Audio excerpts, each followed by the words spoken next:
Olá, que alegria estar com você. Estamos começando o programa A Vida em Foco. Estamos transmitindo via satélite, também canal digital aberto, parabólica e pelo YouTube TV Evangelizar Oficial. E hoje falamos sobre vários temas interessantes. Primeiro deles, a piedade. Entender o que é essa piedade, tanto nossa com o nosso próximo, com relação a Deus conosco também. Vamos desmistificar um pouco, entender o que significa a piedade. Também vamos falar sobre fofoca. Esses dois temas, quem vai falar com a gente é Frei Alberto. Então ele fica aqui com a gente para dar essa teologia para nós sobre fofoca e sobre piedade. E depois nós vamos falar sobre dívidas, mas eu não quero que você saia endividado, pelo contrário, quero dicas para que você saia da sua dívida ou evite as suas dívidas. Então fique comigo que está começando o programa A Vida em Foco.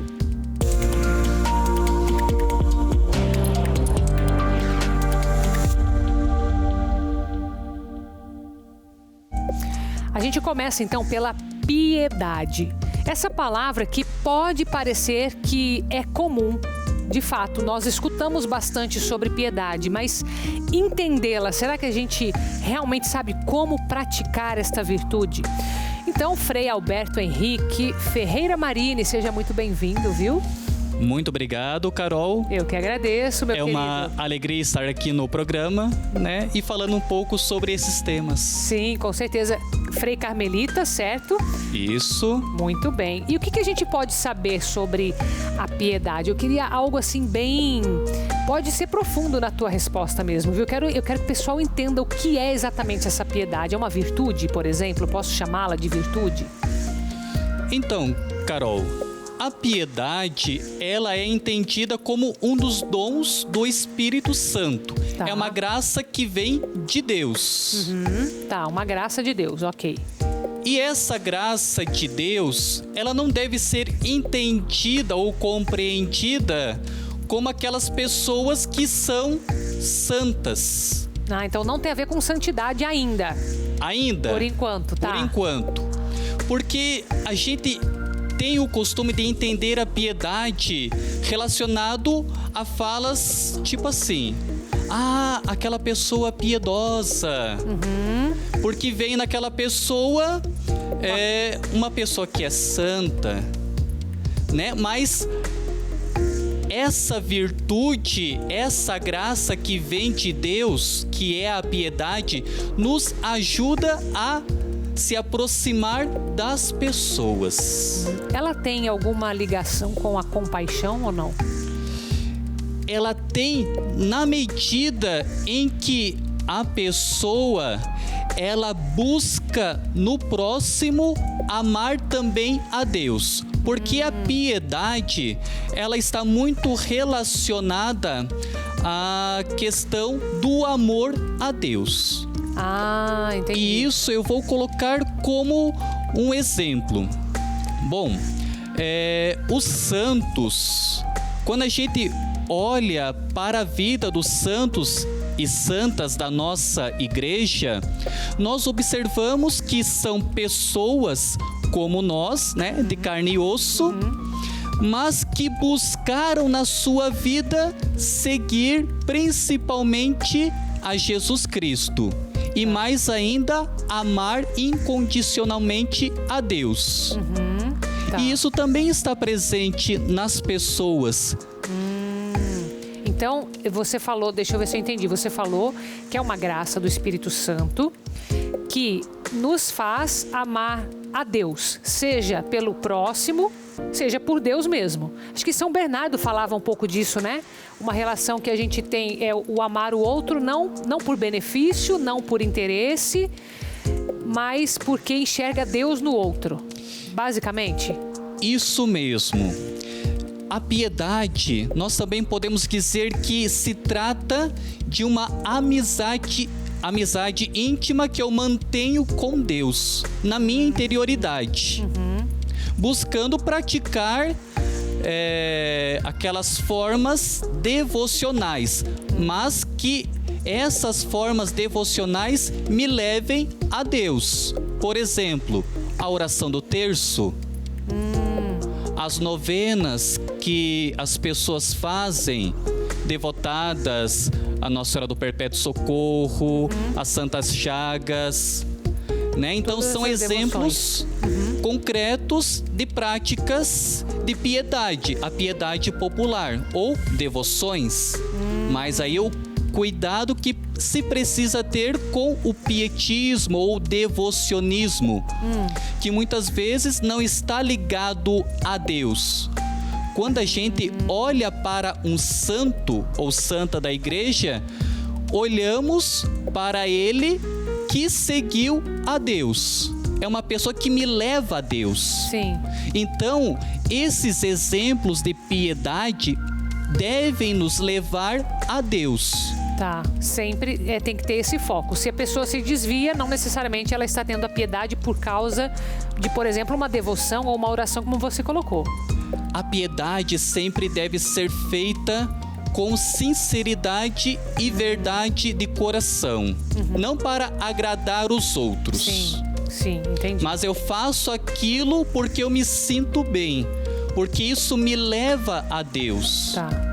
E como que a gente pode desenvolver isso, então? Por exemplo, a prática de uma devoção, como você citou, ou a oração de um terço, isso também ajuda nessa... Não é nem desenvolvimento, não é essa palavra, porque se é graça é Deus que dá, mas é esse o caminho? Olha, o caminho para uma piedade é a pessoa estar aberta a Deus. Simples é uma abertura de coração.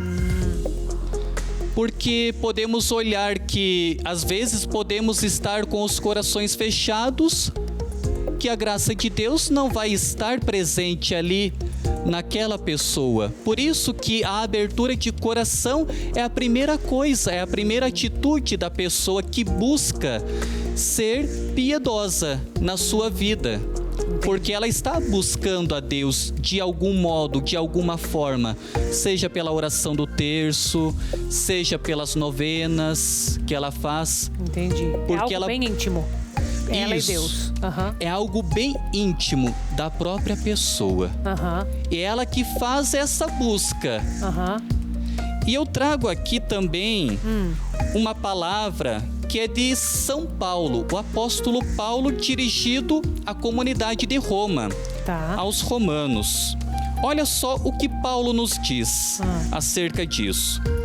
Todos aqueles que se deixam conduzir pelo Espírito de Deus são filhos de Deus. De fato, vós não recebestes espírito de escravos para recairdes no medo, mas recebestes o espírito de adoção filial, e no qual clamamos, Abá, Pai. O próprio Espírito se une ao nosso espírito, atestando que somos filhos de Deus. E nós podemos dizer que nós o somos, graças àquele que nos amou por primeiro, que é Jesus Cristo. Então esse ser filho de Deus tem a ver com a piedade, porque tem uma relação de filho que é próxima desse Deus. Isso. É isso? É só observarmos como que era o trato entre Jesus e o Pai. Sim. Principalmente isso nos é mostrado no Evangelho de João. Trata-se de uma profunda amizade, uma amizade íntima, né? Quando Jesus diz, eu e o Pai somos um. Então isso já reflete uma amizade íntima entre os dois. E Jesus ainda vai dizer, quem me vê, vê o Pai. E encontramos em Jesus o rosto misericordioso e amoroso desse Deus, de um Deus que não nos abandona. A piedade, então, ela é algo que Deus nos dá e, portanto, Ele pratica a piedade conosco, e nós também podemos praticar a piedade com outro ser humano. Com Deus a gente pratica?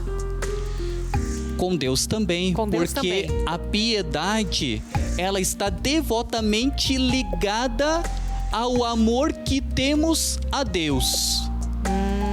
Amarás o Senhor teu Deus de todo o teu coração, de toda a tua alma, com todo o teu entendimento.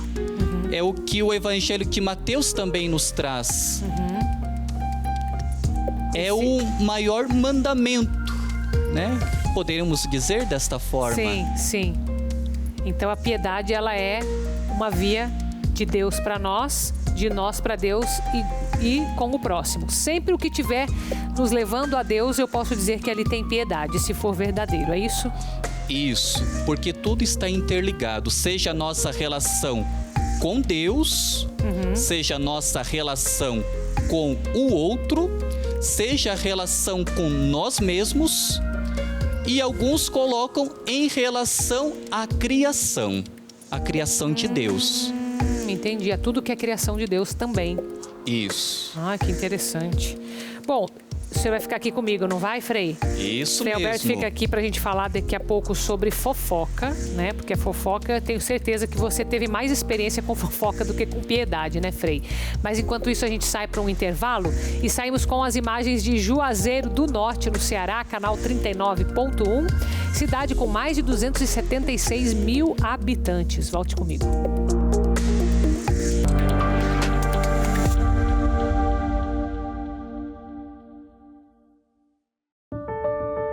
Deus faz prodígios insondáveis, maravilhas sem conta. Se passa junto de mim, não o vejo, e quando se afasta, não o percebo.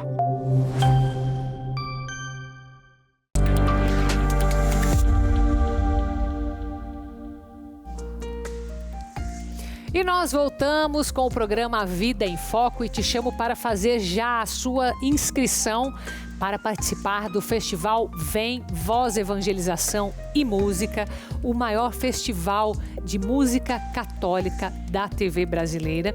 As inscrições estão abertas e vão até o dia 12 de maio e esse ano tem por tema as Santas Chagas. Então, se inspire, reze conosco todos os dias o terço das Santas Chagas para que você possa criar a sua composição e submetê-la aqui na nossa inscrição, que vai até o dia 12 de maio. Importante você fazer, não deixe para o último dia, porque eu quero ver você aqui junto com todos os 16 candidatos que farão parte deste elenco, que vão se apresentar para o Brasil inteiro com a música que será escolhida. Então, corre lá no site vemfestival.com.br, faça a sua inscrição e venha conosco participar deste festival, que é o maior festival de música católica do Brasil. A gente falou sobre piedade no primeiro bloco e eu continuo conversando aqui com o Frei Alberto sobre agora a fofoca. Na verdade, não é um curso sobre fofoca não, viu? É falar sobre os males mesmo dessa fofoca. Frei, eu queria começar entendendo por que a fofoca é um mal, né? Por que ela é prejudicial para nós? Bom, vamos lá. A fofoca, ela é entendida no seu conceito enquanto uma pessoa que fala da outra, muitas vezes pelas costas. E aquela pessoa que é vítima da fofoca não tem o conhecimento do conteúdo. Ela é a última a saber. Mas aqui eu quero trazer um pouco daquilo que São Tiago nos fala sobre a fofoca. Tá, vamos lá. São Tiago, então, que vai falar sobre a fofoca. O que São Tiago nos diz? Não faleis mal um dos outros, irmãos. Quem fala mal de seu irmão ou o julga, fala mal da lei e a julga. Ora, se julgas a lei, não és cumpridor da lei, mas sim seu juiz. Um só é o legislador e juiz, aquele que é capaz de salvar e de fazer perecer. Tu, porém, quem és para julgares o teu próximo?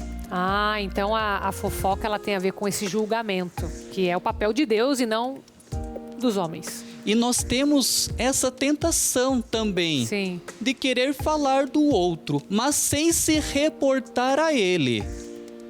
Então, por isso que às vezes o outro que é vítima dessas fofocas é o último a saber, a ter o conhecimento. Entendi. O problema é esse, né? O problema é não estar, digamos, partilhando. Não é uma partilha isso. É um julgamento mesmo. você não está sendo verdadeiro com o outro. Às vezes pode ser até o teu melhor amigo. Mas a fofoca traz um pouco desse julgamento. Esse julgamento que não é revelado. Às vezes está nas escondidas. E o outro que é vítima disso, depois que tem o conhecimento, né, porque a fofoca vai passando de ouvido em ouvido, ele acaba se sentindo mal.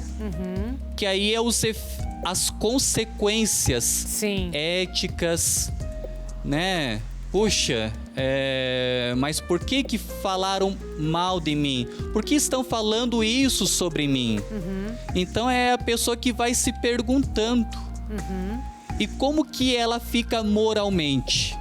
Fica abalada, né? Fica com a sua imagem deturpada diante dos outros.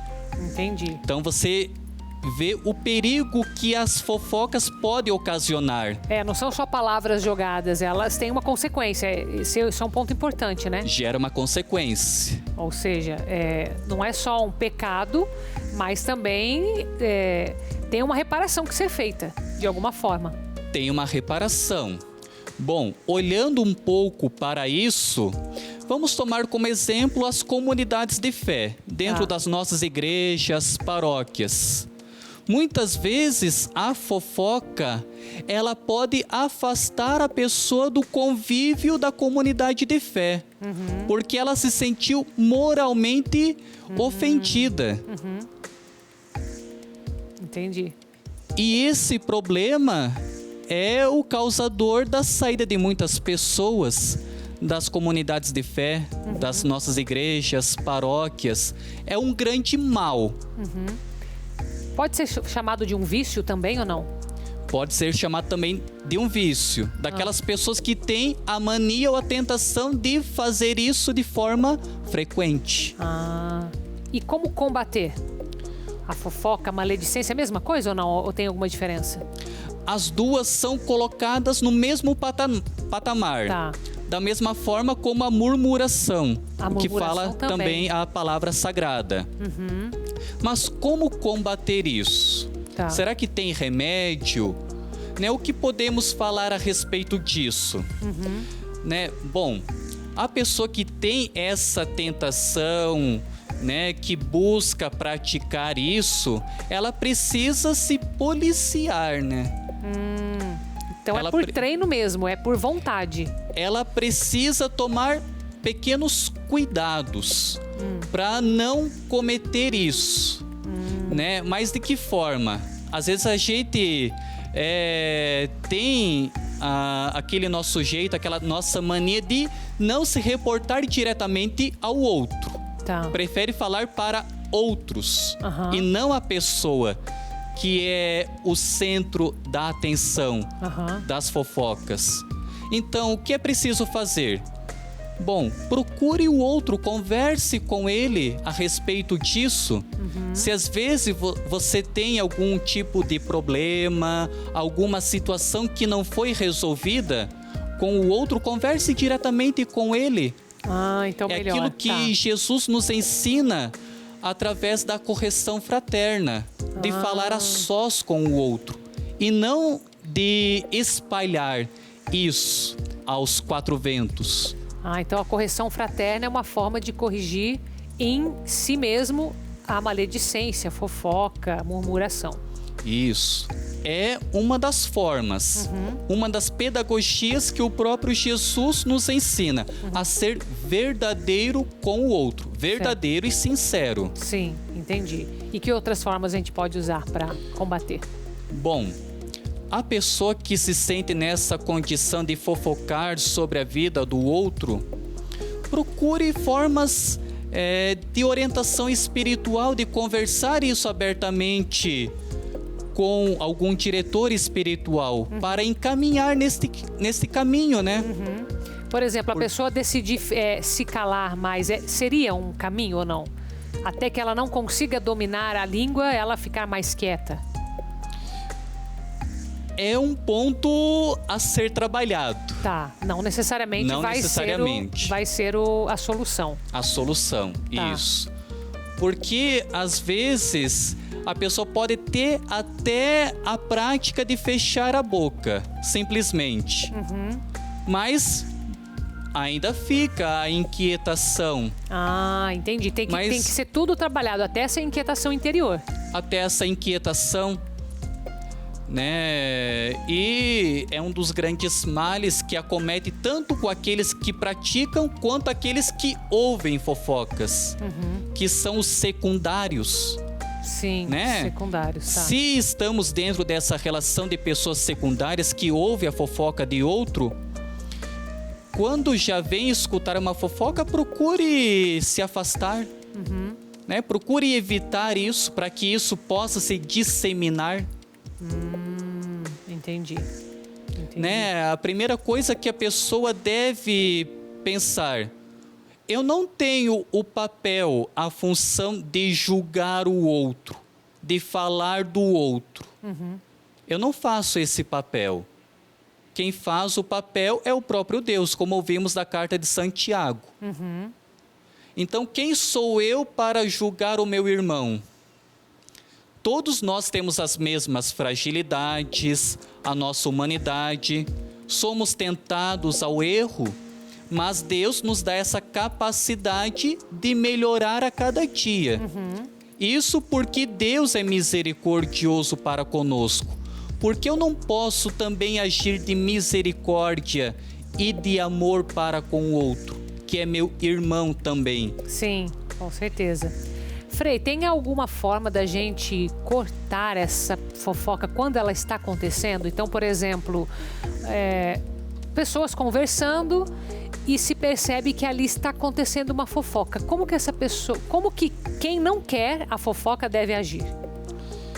Neste caso, como eu já tinha comentado, procure se afastar, se Sair distanciar, da roda. porque é algo que causa esses males. Tá. Eu devo procurar conversas que me trazem, né, que são saudáveis. Então, sair de perto é o principal. Isso. Ou também você pode alertar aquela outra pessoa. Viu? Por que você não fala diretamente com o outro sobre isso? Incentivar essa conversa direta. O outro está sabendo sobre isso que vocês ou você está comentando? Então são duas questões que eu coloco. Ou sair de perto, eu não quero isso para a minha vida, porque isso também faz mal para mim. Eu devo buscar aquilo que é saudável. Mas também você pode alertar o outro. Você chama ele a sós, conforme coloca Jesus no modelo de correção fraterna e diz: viu, por que você não conversa sobre isso diretamente com ele? Sim, a sós. A sós. Muito bem. Agradeço, Frei, você ter ficado aqui com a gente, nos orientando. Muito obrigada, viu? Muito obrigado, Carol. Para mim também é uma alegria de estar aqui no seu programa, Vida em Foco, e que Deus continue nos abençoando a cada dia de nossas vidas. Amém. Muito obrigada, viu? Olha só, tem inclusive um vídeo que viralizou na internet sobre fofoca de um bispo que está dando um recado a respeito desse tema. Acompanhe comigo. A fofoca dentro da igreja, as comadres de Satanás que se encarregam de insinuar, de fuxicar, de levar e trazer, de dizer o que fulano pensa, o que fulano diz. Vá tomar banho nas praias de Maceió, infeliz. Me deixe em paz, desgraça, que eu tenho mais o que fazer, pelo amor de Deus. Pronto, está dado o recado, nada de fofocas aí na sua casa, na sua família. A gente vai sair para um intervalo com imagens de Naviraí, Mato Grosso do Sul, canal 23.1, e tem como padroeira Nossa Senhora de Fátima. Quer sair das dívidas? Então volte comigo.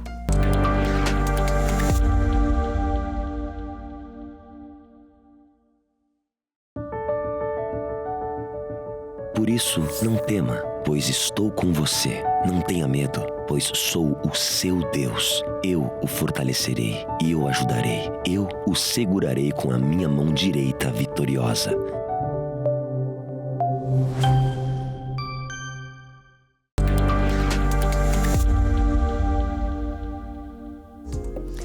De volta com o programa A Vida em Foco e agora para te ajudar com dívidas, se é que você tem as suas dívidas. Acredito que todos nós tenhamos, né? Porque dívida até, segundo alguns especialistas, uma coisa saudável, desde que não esteja tirando seu sono, tirando você do conforto para os juros, né? Enfim, mas a gente vai falar com um especialista aqui sobre isso. O Carlos Mendes, ele é economista com mais de 10 anos de experiência em consultoria financeira empresarial, gestão financeira, melhoria de resultados e indicadores de desempenho. Carlos, seja muito bem-vindo, viu? Obrigado, boa tarde. O pessoal vai gostar de você aqui, porque o solucionador do problema dos outros ainda, gente. Já pensou? Os meninos estão tudo aqui prestando atenção. Mas a gente tem uma fórmula para falar de dívidas e de como lidar com elas? Existe isso dentro das finanças? O grande desafio é que muitas vezes a gente começa a falar de planilhas, de números, sim, de coisas que quem está com dívidas não gosta muito de ouvir. Certo. Então, para mim, a grande fórmula e o grande cuidado que nós devemos é procurar fazer uma mudança de dentro para fora. A gente tem que procurar uma mudança de comportamento primeiro, tá, para aí sim a gente começar a falar de números mais detalhadamente e, consequentemente, reorganizar as finanças pessoais. Mas interessante isso que você fala, porque quando geralmente alguém está com dívida, ela está tão focada nos números, ela continua mantendo os mesmos comportamentos, aquele mesmo que colocou ela em dívidas? Não, nós temos que mudar esse comportamento, né? Tem que mudar, né? Tem que mudar.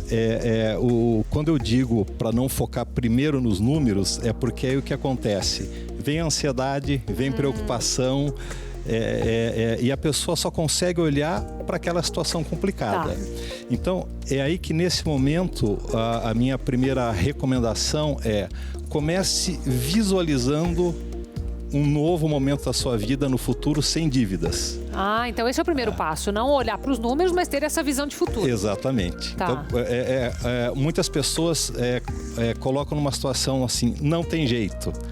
Então, uma visão pessimista. Uma visão futuro. pessimista, né? Porque juros, precisa fazer até necessidades básicas, eventualmente tem dificuldade para fazer, cartão de crédito, ou seja, os problemas aumentando em termos financeiros e a pessoa fica muito focada naquilo. Então, se a gente fica olhando para o problema, é difícil resolver. Tá. E aí casa com o que você falou. Não é o que me trouxe até ali que vai me tirar dali. Sim. Então, eu tenho que passar a olhar para a solução, que é aquele cenário de independência financeira do futuro. Uma vez que eu consiga visualizar, então eu ergo a cabeça um pouquinho, em vez de ficar focado só naquela situação complicada, aí sim eu passo a entender o meu cenário de gastos e receitas que eu tenho, e junto com isso eu olho o meu estilo de vida. Muitas vezes eu construí um estilo de vida com financiamento de eletrônicos, automóveis, casa e outros gastos, incompatível com a minha receita familiar. Então, visualizei um novo cenário que eu quero no futuro, passo a entender melhor essa situação atual minha de gastos e receitas, e aí sim eu passo para um cenário com um mapa feito da situação atual. Aí sim eu vou começar primeiro a negociação em casa com aqueles que dependem daquela renda também, compartilham daquela renda, para que eu ajuste esse estilo de vida e assim, aí sim comece uma negociação também com devedores, com um banco, muitas vezes até com familiares. Eu gero estresse familiar, inclusive, em muitas situações, né, que eu acabo utilizando familiares como fonte de recursos, e aí eu tenho, aí sim, entendi esse cenário, passo a negociar isso, e aí sim começo a fazer um plano para chegar nesse futuro que eu visualizei sem dívidas. Carlos, então essa mudança de comportamento, ela vai ter que passar por uma redução, pelo menos temporária, nesse estilo de vida, sim ou não? Usualmente Acredito que sim, pelo menos nesse Usualmente, começo, né? Sim. Uhum. É onde a pessoa tem que visualizar mais adiante que ela vai estar num cenário de independência financeira, porque senão não consegue sacrificar algumas coisas que muitas vezes não são essenciais, mas que habituaram, eventualmente até gastos com diversão, entretenimento, que são importantes, mas que eu vou precisar pelo menos fazer uma redução, procurar alternativas de um custo menor, às vezes até gratuitas, né, que eu posso fazer de entretenimento, até que eu consiga me reorganizar, redirecionar esse dinheiro para eliminar dívidas e juros, e no futuro eu voltar a um estilo de vida também social, com entretenimento e tudo que a gente merece, né? E hoje acho que a gente tem um desafio, não sei se você vai concordar comigo, mas, por exemplo, vamos supor a pessoa que ela esteja focada e ela quer deixar os gastos dela no básico mesmo, né? Ela quer se reeducar. E ela vai no mercado. E ali no mercado é difícil de ela saber o que realmente é uma necessidade básica e o que não é, porque hoje em dia, dependendo da cidade, você tem eletrônicos dentro de um mercado, você tem roupa, você tem outros objetos que não necessariamente está precisando ali. E daí ela vê naquela conta ali o mercado e isso tem uma mensagem, não tem? De que ela está ali comprando aquilo que é necessário e não necessariamente. Vou usar a palavra aqui. Sim. Hoje o apelo para consumo é muito alto. Então, a confusão de desejo, necessidades é completo, né? Então, algumas pessoas, dependendo do comportamento que ela tem em relação a cartão de crédito, consumo em mercado, em shopping, etc., eu recomendo, inclusive, que ela passe a utilizar o dinheiro em algumas situações. Então, eu tenho a minha lista de mercados que eu faço previamente, dentro, especialmente do que são necessidades, né? Além da lista de itens, usualmente eu coloco também o valor total que eu vou consumir naquela compra. Se eu tenho uma limitação, um risco de consumir mais do que precisaria, ficar tentado a outras coisas, eu saco esse dinheiro e vai e paga em dinheiro. Isso é uma boa estratégia. Com o dinheiro. Então eu tenho lá R$150 para fazer um básico que eu vou comprar ali. Não tem como eu pegar mais do que aquilo, porque é o dinheiro que eu estou ali só. Né? Sim. Então isso acaba sendo um teto que me ajuda a controlar as finanças. Interessante, essa já é uma dica bem prática, né? Isto. E agora, se no mercado é assim, pensa então em um shopping. Nossa, daí não tem que nem ir no shopping, né? O hábito de, vamos só fazer um lanche em família que é bacana. É melhor ir em outro lugar. Né? Aí, junto com a praça de alimentação, as lojas e etc., sim. pode acontecer um desastre. Tudo é muito... Hoje a gente tem muita oferta, né? De tudo. Isso. Então, para quem ainda não tem o hábito de se... Acho que até para quem tem o hábito de se controlar é complicado, né? Isso. E a primeira oferta que nós temos é exatamente de crédito. Sim. Houve uma época... Crédito imenso num cartão de crédito que você não sabe nem pediu e tá lá, né? Exatamente. Então, toda hora chega uma mensagem, um cartão de crédito novo, um aumento de limite, por aí afora.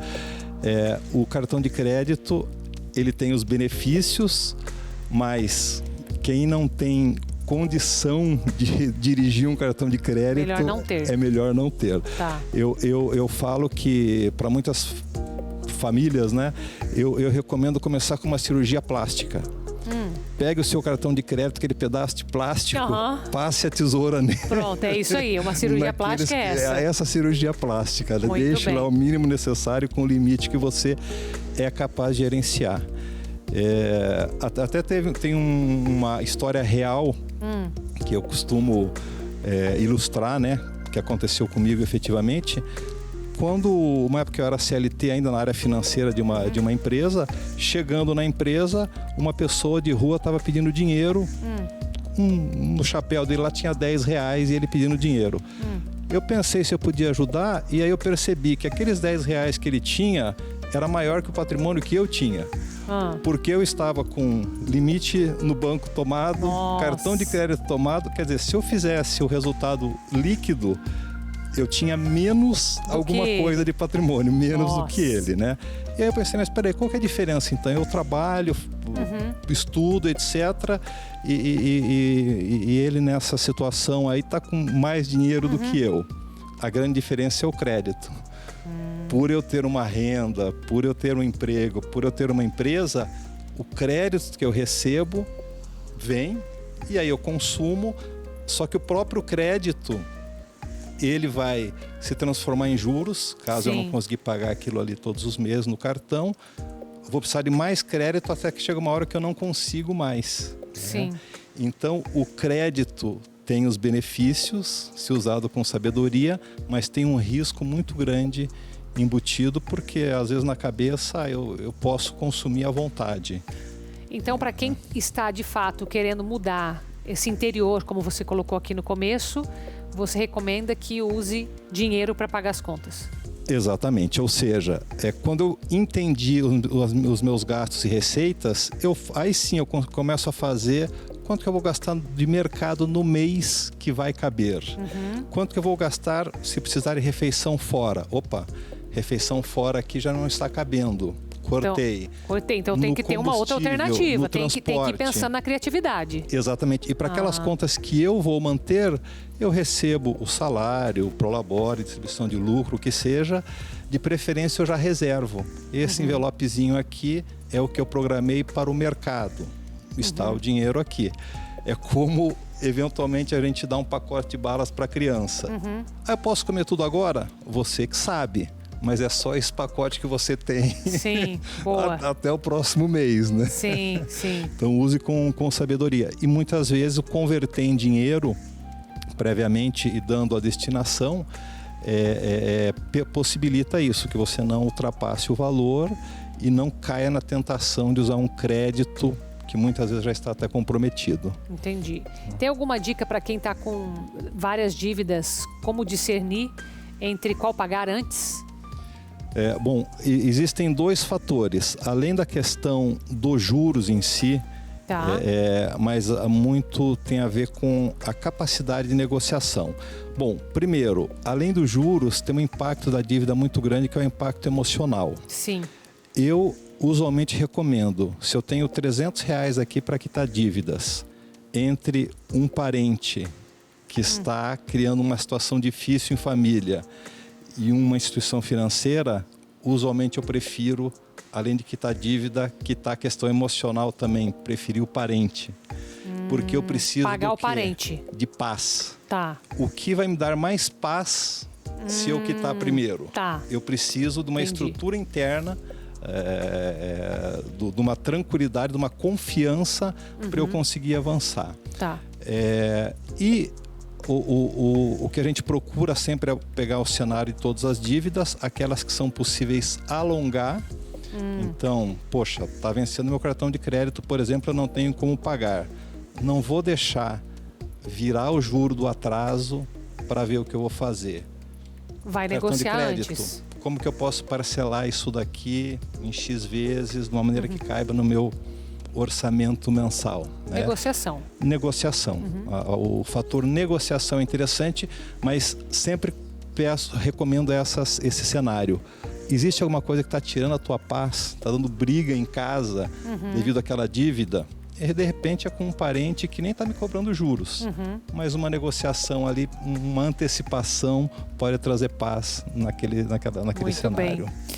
Carlos, muito obrigada pela tua presença, pelas dicas aqui no programa, viu? Seja sempre bem-vindo. Eu que agradeço, Carol. Fico à disposição. Obrigada. E me despeço de você. Espero que você tenha anotado aí as dicas para não se endividar. Então, olha, um beijo, fica com Deus, continue na nossa programação e até o nosso próximo encontro.